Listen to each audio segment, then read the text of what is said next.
I'm Greg Johnston, CEO of Carl Data Solutions, an industrial Internet of Things company that provides big data solutions for monitoring critical infrastructure. Carl Data offers machine learning and predictive analytics features through our cloud-based applications to deliver key asset-saving operational insights from massive amounts of data. Carl Data trades on the CSE, symbol CRL, and the Pink, symbol CDTAF. For more details on Carl Data, please visit carlsolutions.com. You're listening to HowStreet.com radio, available online at TalkDigitalNetwork.com. Welcome to HowStreet.com radio, the online source for market opinions. Here is Jim Goddard. My guest is market historian Bob Hoye. He's the chief investment strategist for institutionaladvisors.com. Happy Easter, Bob, and welcome back to the show. Yep, Easter is coming up, and hopefully we get past that and we'll start getting some warmer spring weather, which would be very nice. Bob, the Canadian economy unexpectedly contracted in February, or did it unexpectedly contract? Well, I don't know about the unexpected, but it's weaker. It's weak. Or let's put it this way, weakening. And at the same time, perhaps the U.S. economy is slowing a little, but it is being robust because with the election and the new administration in the U.S., you've had the shocking change from, with the Obama administration, the most anti-business administration in U.S. history, followed by a very pro-business administration. So tax cuts and this stuff is shifting the action from the deadening hand of government and bureaucracy over to the initiative of the private sector, which is, constructive long term. But you also are looking at a recovery out of March. Well, the low for the financial markets was in March 2009, and the recession was over in June of that same year. So this is now a lengthy expansion, and using the U.S.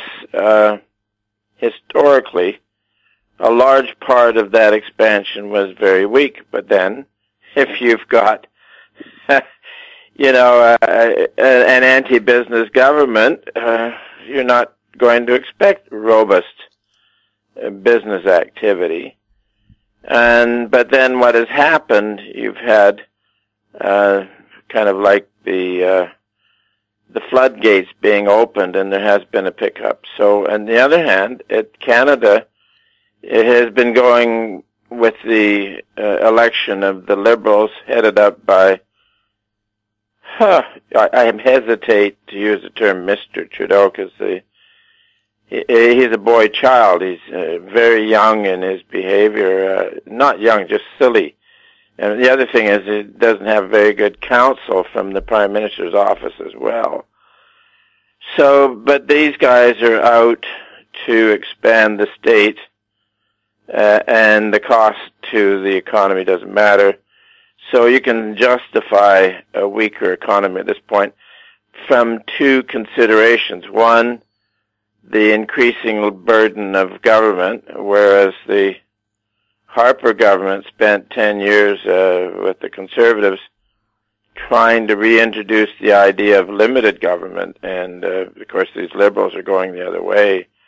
The other thing is that we're out 8 years since the last recession. So somewhere in here things will roll over, and with Canada, you can't see any robust growth because of the pressures, downside pressures on everything by a very greedy federal government. And it doesn't look too good provincially either, with Ontario, the supposed industrial engine of the country, being totally destroyed by a bunch of socialists there. And you got socialists in government in the province of Alberta, province of BC.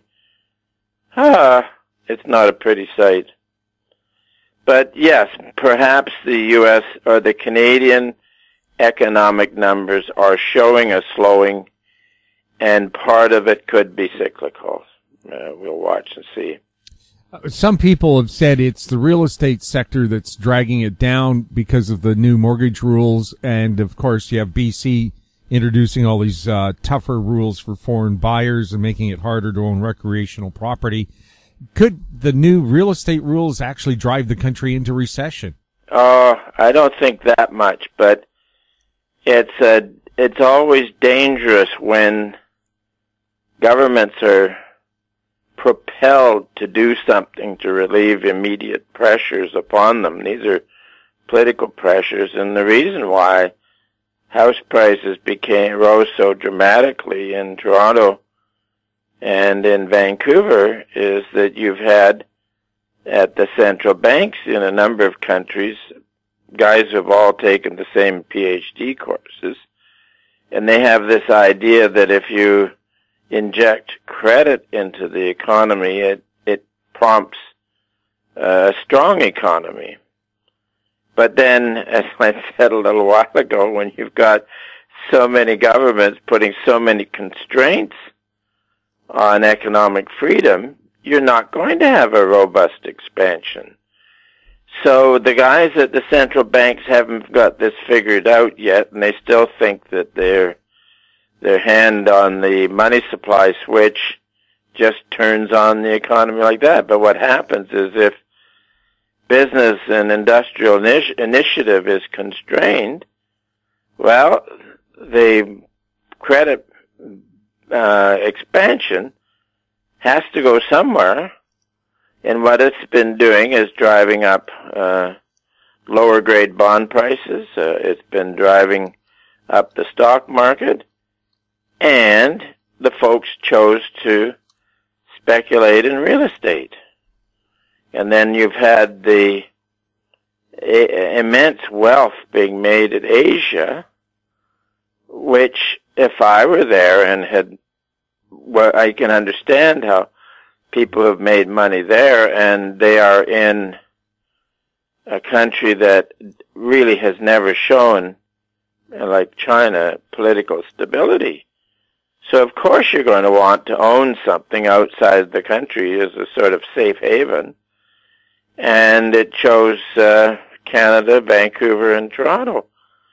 And where certainly Asians were buying into the property market, more than a decade ago in the U.S., their bust in the real estate market after 2006 was immense, and it was enough, I guess, to have blasted out the bid from Asia, whereas the similar correction didn't occur in Canada, a smaller market, and the Asian bid was there to keep things elevated. So the height on this is scary. It's incredible. And at some point, maybe it started the correction already, but somewhere it could even turn into more of a bear market. Certainly that was the case after 1980. British properties in Vancouver sort of upscale, lots of corporate executives there living on the expense account.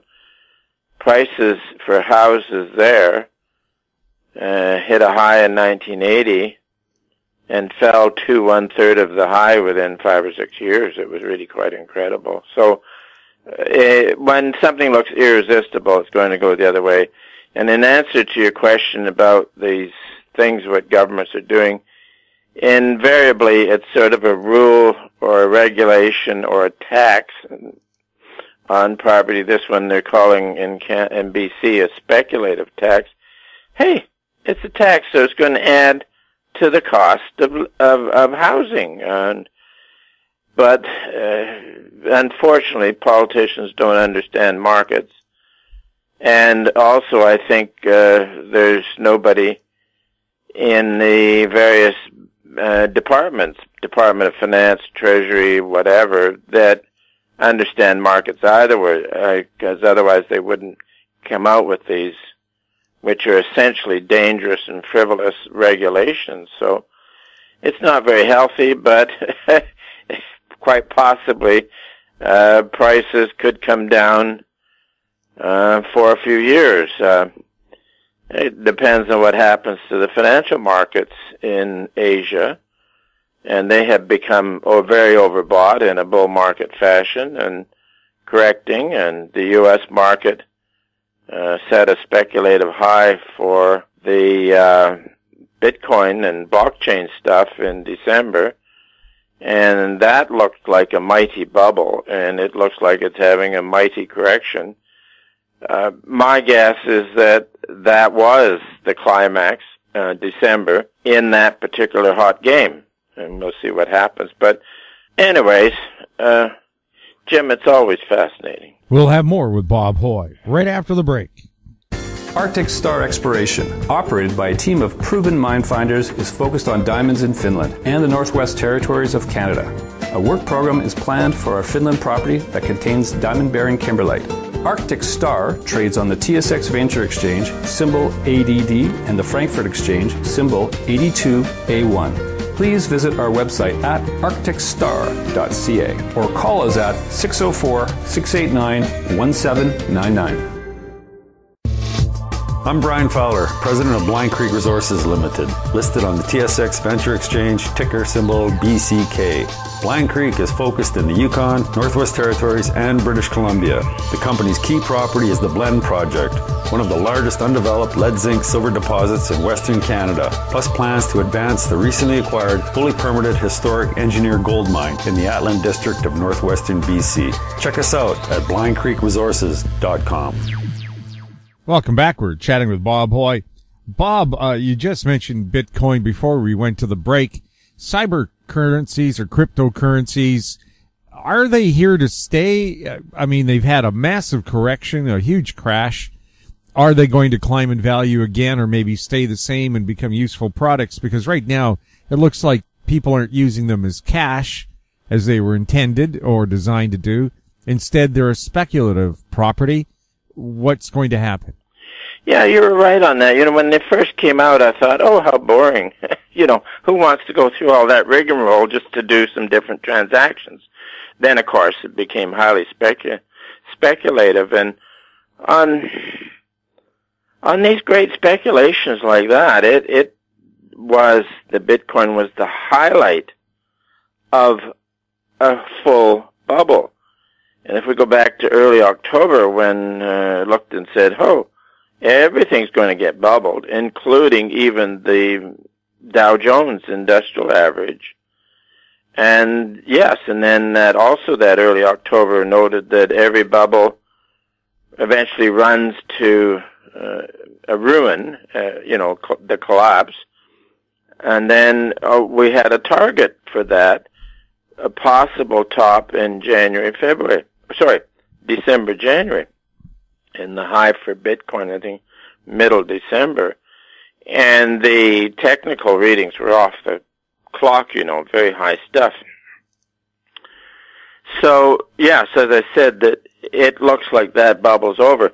But if you look back in history, in 1929, Radio Corp of America, RCA, was the huge technical high-tech company, and it crashed hugely. But the technology which it had was radio, movies, gramophones, and all that sort of stuff. Records all continued to improve. And if you go back to the earlier bubble than that, the bubble of 1873, well, Western Union Telegraph was the really big speculative darling on that one. And, of course, communications through telegraph and telex and all that stuff continued. So the market does move very excitedly on these new things and then gets burned out, but the technology will continue to advance. Now, on the Bitcoin, I think eventually the public in trying to reform government. In the U.S. now, the movement is to get government out of the hands of experts and back into the hands of people. You know, the old one government by the people.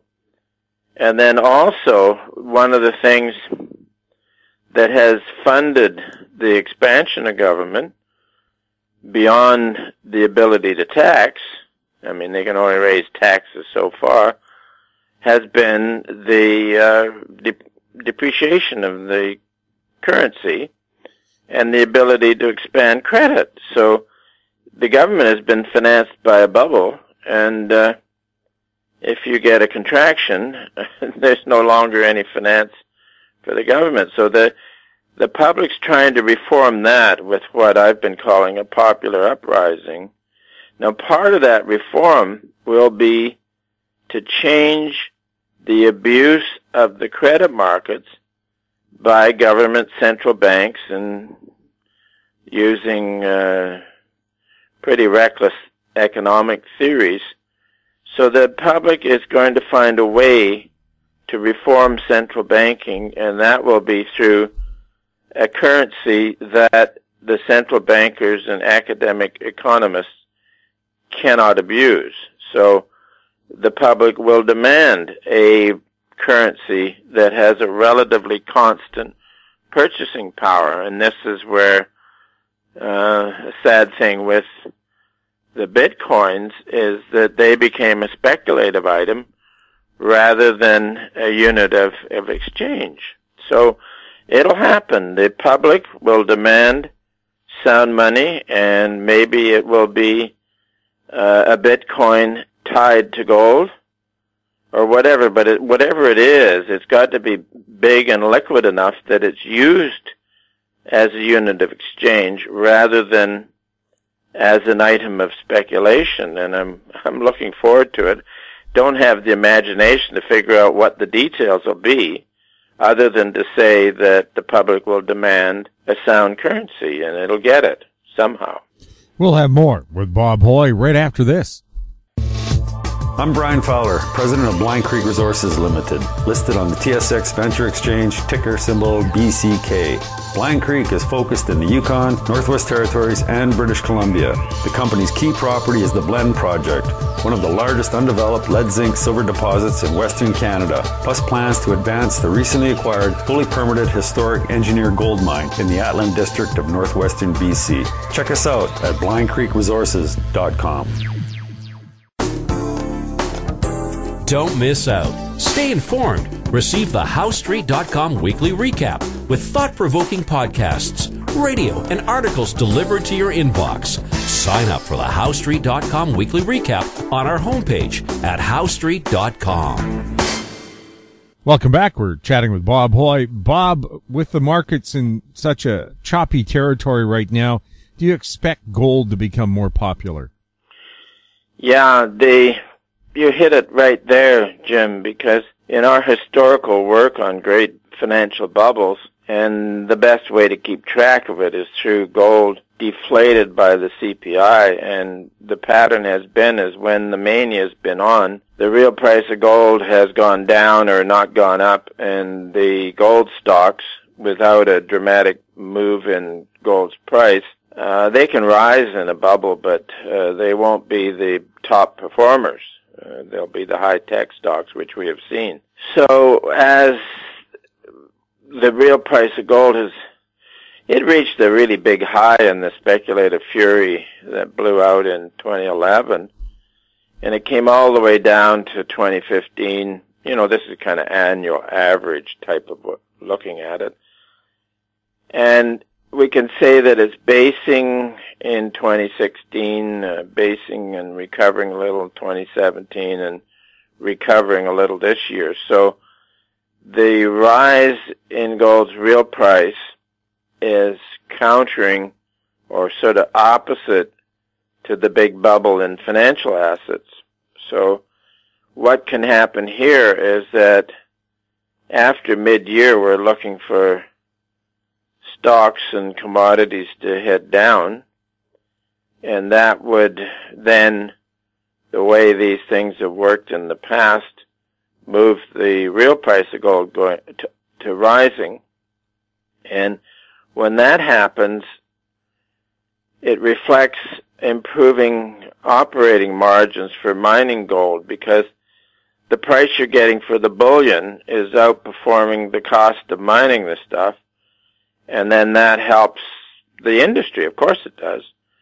But then you would have a problem with a post-bubble, well, the bear market for the big stock market. You're not going to be able to see gold stocks going up there. So what it needs for gold to become the next big darling in the industry and the markets is the rising real price and financial pressures off, so that you can get a rally in gold stocks. So every post-bubble contraction has been unpleasant for orthodox stocks, but it's been very good for gold stocks. So somewhere there will be the start of a cyclical bull market in gold stocks based upon the reality of a rising gold price, and somewhere it'll happen. But, well, of course, our technical work, we'll be on to it when it starts. But we're not aggressively bullish on gold stocks now, not bullish at all. They're just sort of trading items until you get the full bottoming pattern come in. And Bob, we can't leave the show without mentioning Peter Munk, the founder of Barrick Gold, the world's largest gold company. He was noted for his charity work. He literally gave away hundreds of millions of dollars. I think every second hospital ward in Toronto is named after him. Did you know Peter? No, I had met people on the other side of the deal. With the Barrick, and you had the guys who started Franco-Nevada with Pierre Lassonde and Seymour Schulich and Dave Hartwell.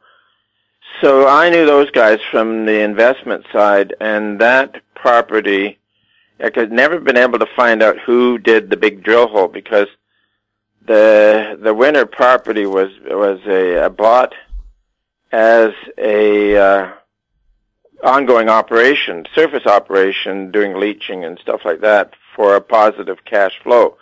Then somebody came up with the idea of drilling underneath it, and then that's where they hit the big time. And it was big time. What was that? Like 12 million ounce deposit. And it was the Franco-Nevada guys on the financial side, and Munk on the other side with Barrick. What was it called? American Barrick to start with, I think. So, and it became a very successful company. They then moved on to other discoveries and other acquisitions and became a huge gold company. And you have to admire both sides, the team that did come up with the original discovery, and then with Munk, who was able to keep a management team that did a good job of building the company.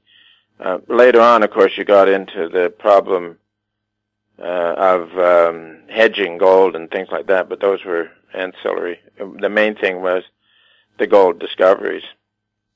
Bob, thank you so much for chatting with us. Yeah, Jim, good to be with you, and let's look forward to next week. Have fun with the Easter Bunny. Indeed. Okay. My guest has been Bob Hoye. He's the Chief Investment Strategist for InstitutionalAdvisors.com. You're listening to HoweStreet.com radio. Find us on Twitter at HoweStreet. Our YouTube channel is Talk Digital Network. You can forward questions to the show or Bob to info@HoweStreet.com. I'm Jim Goddard. Thanks for listening. Comments made on HoweStreet.com radio are an expression of opinion only and should not be construed in any matter whatsoever as recommendations to buy or sell any financial instrument at any time. Available online at TalkDigitalNetwork.com. HoweStreet.com radio is a production of HoweStreet Media Incorporated.